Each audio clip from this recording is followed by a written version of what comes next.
দেখো আলোয় আলো বাচ্চারা ভুড়ি ভর্তি মোহর অলংকার সব ছড়াতে ছড়াতে যাচ্ছে কেন? আর গোপালের হাত দুটোই বা ঘাট থেকে বেরিয়ে দুদিকে ঝুলছে কেন? মহারাজ, আর একটা ব্যাপার কি আপনি লক্ষ্য করেছেন? কি কি বলো তো? গোপালের দেহ কারা কাঁধে করে নিয়ে যাচ্ছে? হ্যাঁ হ্যাঁ, ওই তো মন্ত্রী, সেনাপতি, জ্যোতিষী আর পণ্ডিত। আসলে গোপালের এই শেষ যাত্রা আমাদের কিছু শিক্ষা দিয়ে যাচ্ছে মহারাজ।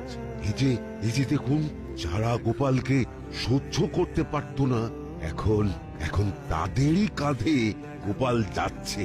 তার মানে শেষ পর্যন্ত কেউই কারোর শত্রু থাকে না, সবাই মান অভিমান ভুলে কাঁধে কাঁধ মিলিয়ে পার করে দেয়। তাই তো, এই দৃশ্য তো সেই কথাই বলছে। আর ওই যে মোহর আর অলংকার ছড়িয়ে যাচ্ছে, সেটাও বুঝিয়ে দেয় যে এই অর্থ